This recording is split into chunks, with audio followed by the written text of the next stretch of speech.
진심으로 우리 예수님의 평화가 우리 한반도에 충만하시기를 기원합니다. 여러분도 많이 기도해야 될 줄로 믿습니다. 북한에서는 무슨 선물을 낸지 모르지만 성탄절 선물을 준다고 그러는데 글쎄 모르겠습니다. 아직까지 도착이 안 한 거 보니까 뭘로 줄는지는 잘 모르지만 진심으로 이 땅에 참된 평화가 임하기를 주의 이름으로 기원합니다. 우리가 종종 사극을 봅니다마는 사극에 보면 왕이 신하들에게 또 백성들에게 높임을 받거나 또 칭송을 받는 것을 봅니다.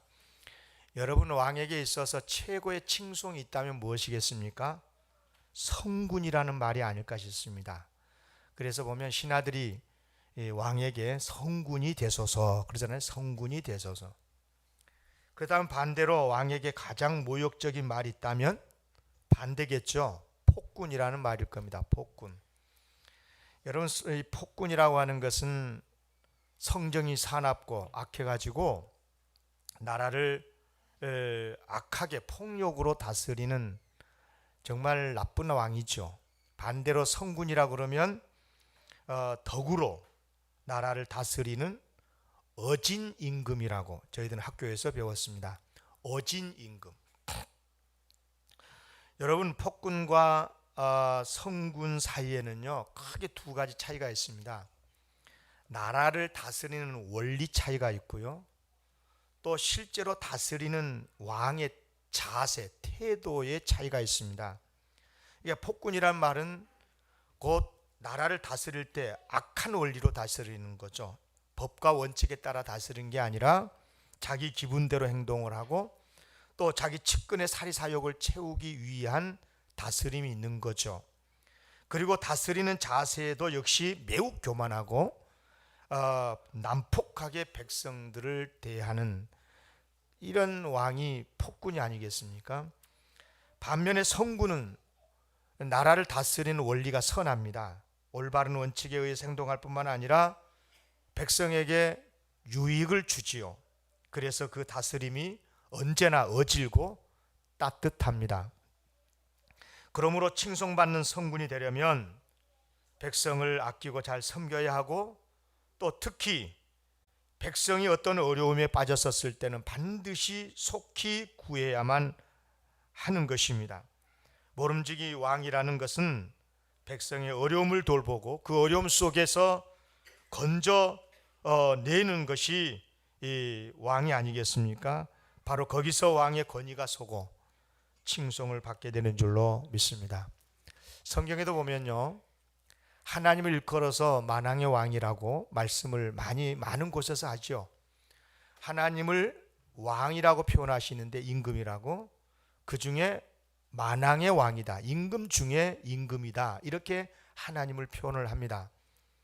그런데 오늘 본문에 보면 밤에 양떼를 지키고 있는 이 목자들에게 천군 천사들이 와가지고 예수께서 이 세상에 태어나실 것을 전달하면서 그들이 이렇게 찬송을 해요. 뭐라고 그러냐면 13절 14절이죠. 우리 한번 같이 읽을까요?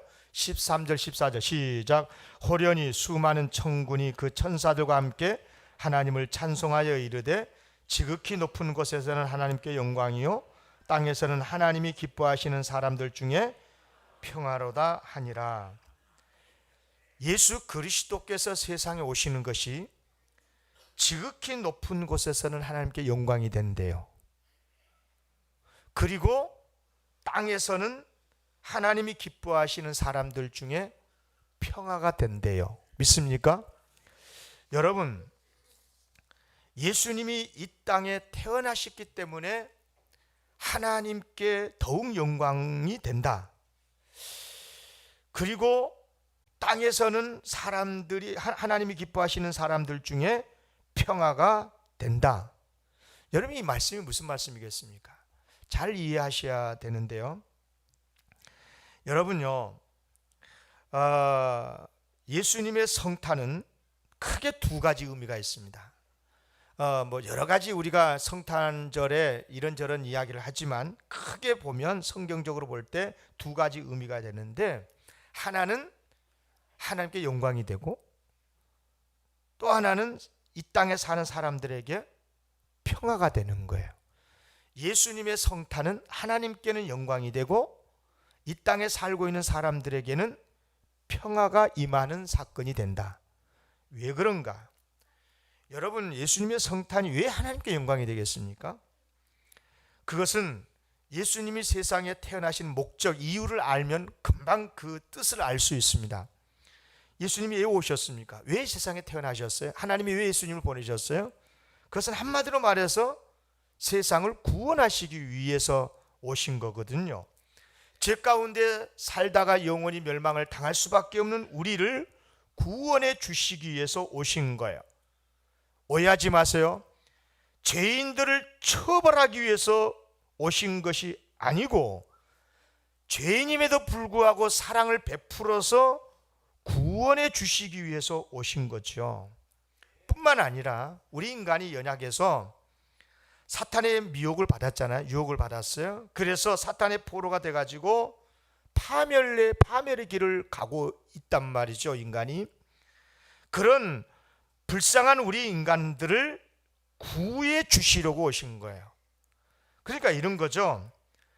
당신의 백성을 죄에서 용서해 주시고, 그리고 악에 빠져 있는 영혼들을 구해 주시기 위해서 오신 거죠. 그러니 여러분, 우리 인간 편에서 봤을 때 어떻게 하나님을 칭송하지 않을 수 있겠습니까? 너무너무 감사할 일이지 아닙니까? 지극히 높은 곳에서는 하나님께 영광이요 라고 우리는 정말 하나님은 어진 왕이시고 왕 중의 왕이시고 정말 우리에게 꼭 필요한 분이 아니시겠습니까? 임금이 아니시겠습니까? 그래서 우리는 예수님이 이 세상에 오신 사건을 일컬어 지극히 높으신 곳에서는 하나님께는, 하늘에서는 하나님께 영광이요 라고 찬송을 하는 것입니다. 우리 한번 다 같이 따라하겠습니다. 지극히 높은 곳에서는 하나님께 영광이요. 믿습니까? 만약에 말입니다, 죄인들을 심판하시기 위해서 천군 천사를 보내가지고 모조리 멸하셨다면 하나님은요, 아무리 사랑이 많네 뭐라고 해도, 공의롭다고 해도 그 하나님은 폭군에 불과한 거예요. 그렇지 않겠습니까? 그러나 감사하게도 우리 하나님은 공의로우신 하나님이시면서도 우리를 죄에서 용서해 주시고, 스스로는 용서가 안 되니까, 스스로는 구원 못 받으니까 우리를 죄에서 아예 이 여러 가지 어려움을 당하게 되는 원인인 그 죄를 아예 처치해 주시기 위해서 십자가에 죽어서 처치해 주시지 않습니까? 용서해 주시고, 그리고 언수 마귀에 빠져가지고 자기도 모르게, 자기도 어쩔 수 없이 마귀의 올무에 빠져가지고 멸망의 길로 가고 있는 우리들을 중간에 딱 건져서 구해 주시려고 우리 예수님을 보내주셨다 그 말이죠.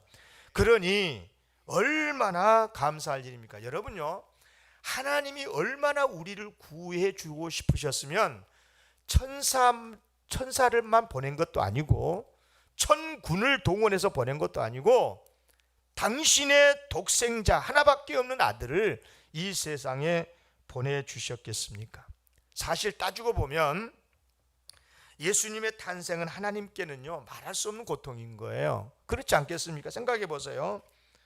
여러분이 낮고 낮은 곳에 예수님이 태어나신 그 순간부터 예수님은 십자가에 죽으시기까지 온통 환난이었고 고통이 있지 아니었습니까? 십자가에 죽으셨지 않습니까?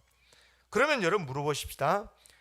예수님이 이 세상에 오셔서 고난을 당하시고 십자가에 죽으셨단 말이죠. 그러면 그때 그 고통이 누가 더 컸을까요? 하나님 아버지의 고통이 더 컸을까요? 그 고통을 당하는 아들 예수님이셨을까요? 질문이 참 어려운 질문이죠. 그러면 이렇게 한번 생각해 보십시오. 여러분, 하나님께서 아브라함에게 어느 날 100세 얻은 아들 이삭을 하나님 앞에 번제로 바치라고 그래요. 처음에는 이것을 아버지 아브라함만 알고 있었어요.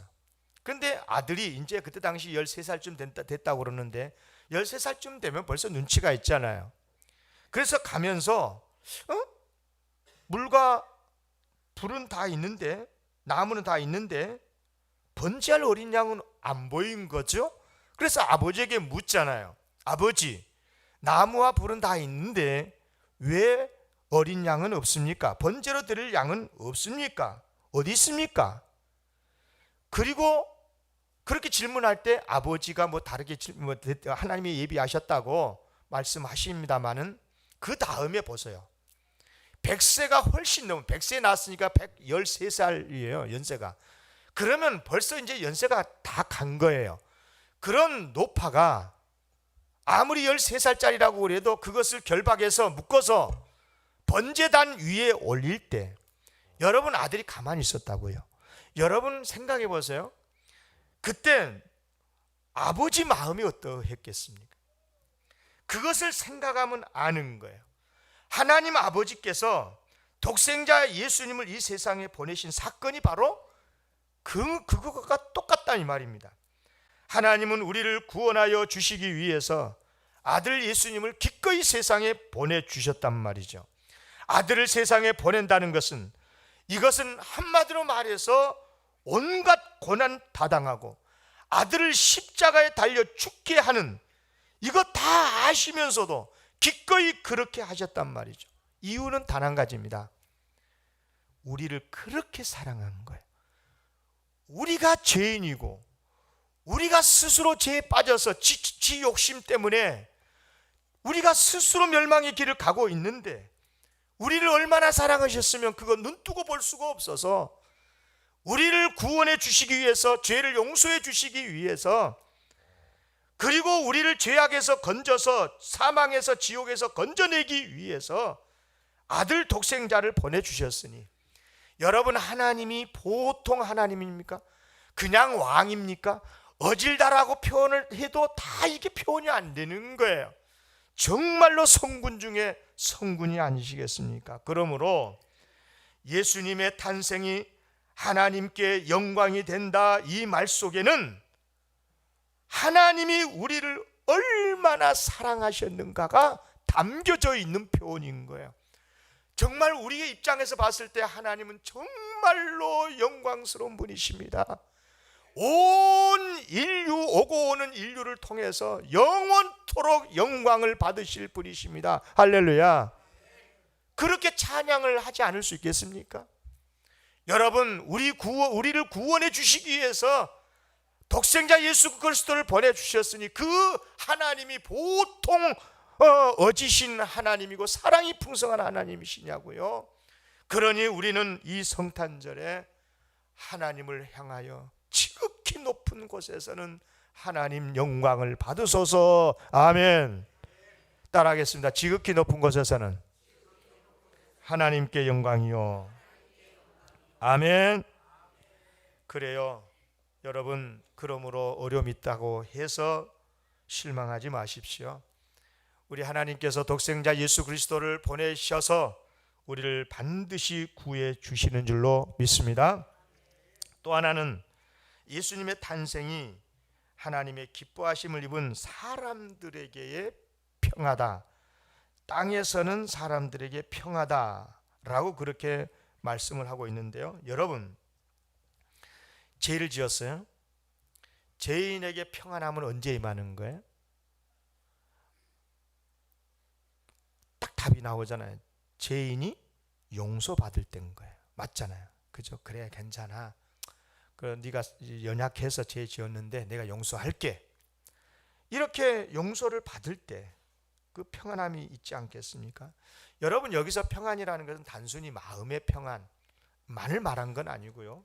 실제 우리의 삶의 현장에 얼마나 힘들고 어려운 것이 많아요. 정말 고달픈 삶 속에서 그것에서 우리를 건져주시고 구해주시는, 그러므로 인하여서 오는 평안이 여기서 샬롬이라고 하는 개념이거든요. 이 샬롬이라고 하는 히브리어는요, 이 인사말이죠. 이 히브리어는 그 의미가 이런 거예요. 찌그러짐이 없는, 전혀 굴곡이 찌그러짐이 없는 온전한 상태, 온전한 평화. 그러니까 샬롬을 누린다는 말은 마음만을 평안을 누린다 이런 게 아니고 모든 삶에 있어서 다 평안이 된다, 그런 뜻입니다. 우리 예수님의 성탄이 그런 거라는 겁니다. 우리 예수님의 성탄이 우리에게 온전한 평화가 되고 평안이 된다는 것입니다. 믿습니까? 그러면 이런 평안을 누가 누리겠냐는 거예요.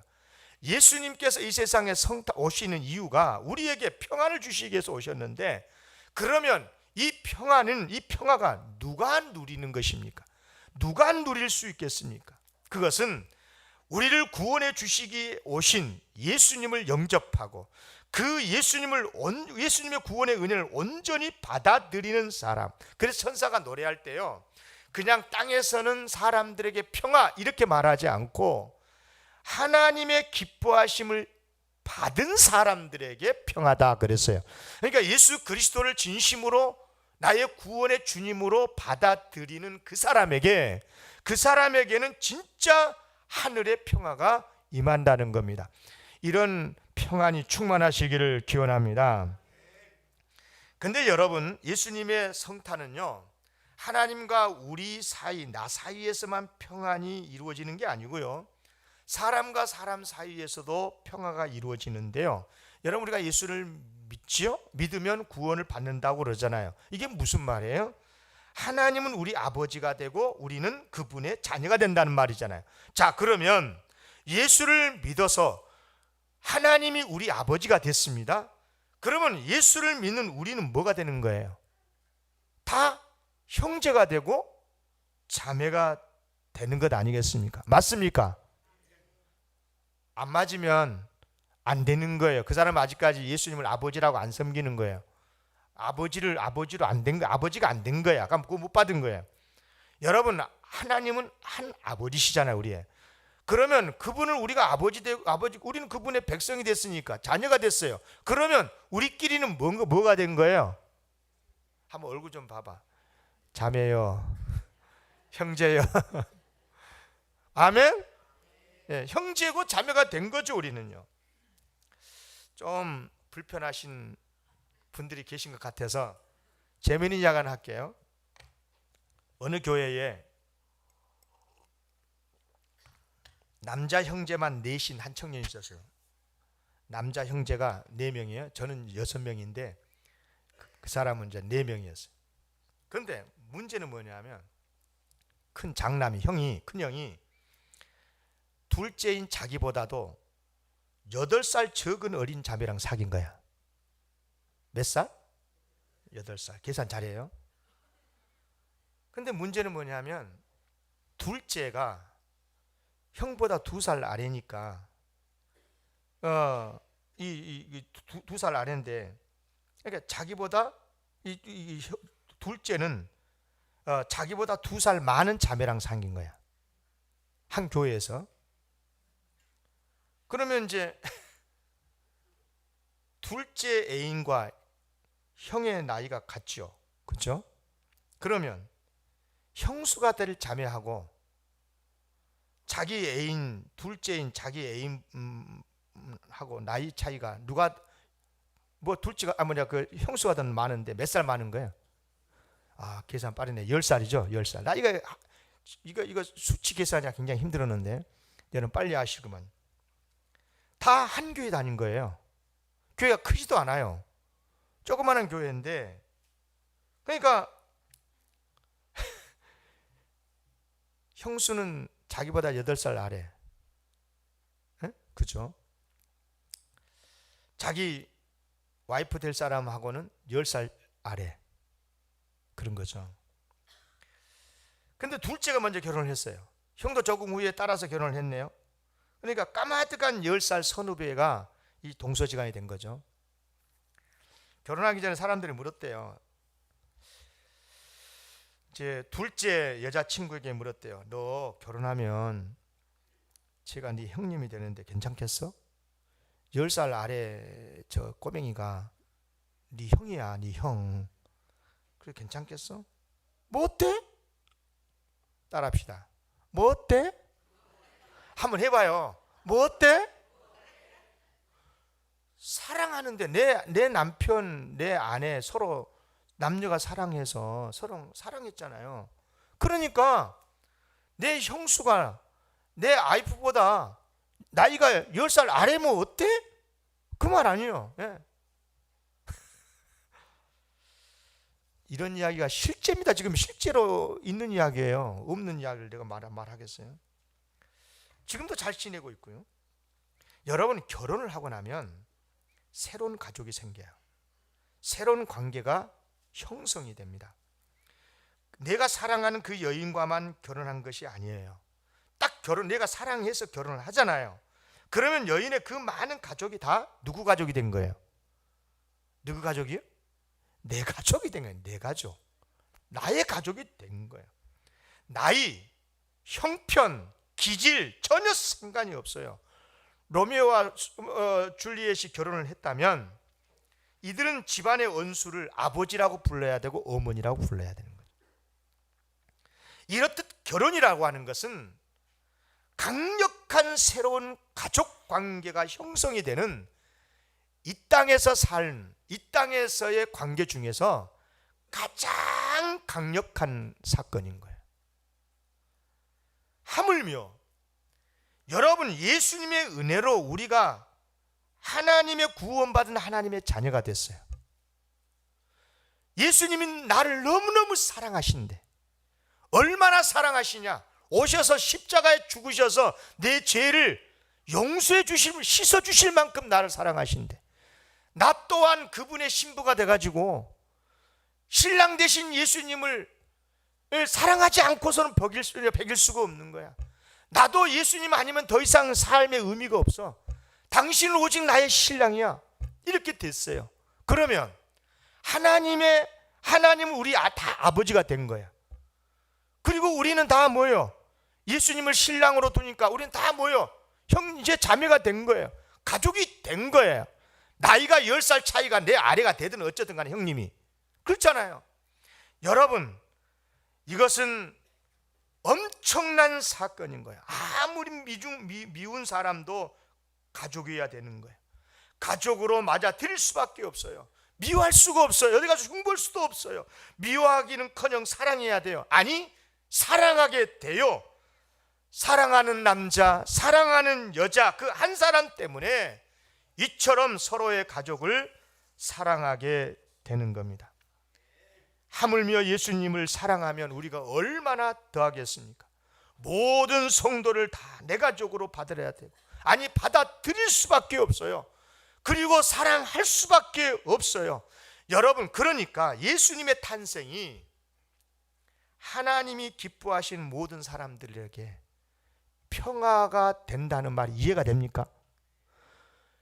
하나님이 기뻐하시는 모든 사랑하는 자녀들에게 엄청난 평화의 사건이 된다 그 말이에요. 바울은요, 이것을 어떻게 표현했냐면 막힌 담을 허문 것과 같다고 그랬어요. 막힌 담을 허물었다. 에베소 2장 14절이죠. 그는 우리 화평이신지라 둘로 하나를 만드사 중간에 막힌 담을 허시고. 아멘. 여기서 둘은 유태인과 이방인을 말한 건데요, 인종차별 그러지만, 사람 차별 그러지만요, 인류 역사 이래 유대인과 이방인의 차별만큼이나 큰 차별은 없어요. 그런데 이런 강력한 인종차별을 예수님께서 이 세상에 오심으로 허물어 버렸다 그 말입니다. 할렐루야. 여러분, 이 평화를 단순히 서로 싸우지 않고 잘 지내는 정도로 보지 마세요. 서로 미워하지 않고 미소 짓는 정도가 아니에요. 서로 뜨겁게 사랑을 해야 되고, 강력한 결속으로 온전한 한 가족으로서 거기에는 소외도 있어서는 안 되고, 차별은 더더욱 안 되고, 아니 없어요. 있으면 안 되는 거예요. 아니 혹 마음에 섭한 것이 있더라도 적극적으로 화해를 해야 되는, 그것이 바로 우리 예수님이 이 세상에 오심으로 말미암아서 우리에게 주시는 평화의 선물인 줄로 믿습니다.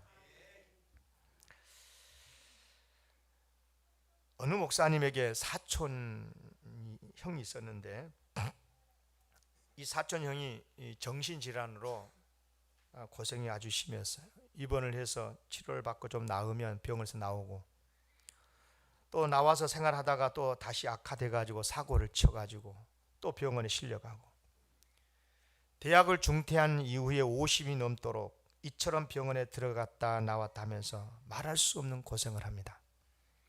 본인도 고통이지만 다른 병도 아니고 정신질환이니 그 가족의 고통이 얼마나 컸겠습니까? 그래서 자기 사촌 형이라 이 목사님도 하나님 앞에 눈물로 기도를 했습니다. 하나님, 왜 우리 가족에게 이런 식구를 주셨습니까? 눈물로 기도를 하는데 이런 깨달음을 주시더라는 거예요. 하나님은 우리에게 이분을 보살피도록 맡기셨구나. 여러분, 부모가 늙으시면 자녀들이 책임지는 것 당연하지 않습니까?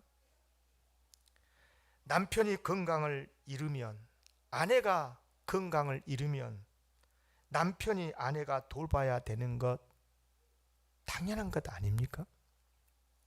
그렇습니다. 우리가 하나님의 자녀로서의 평화롭다는 말은 뭐냐?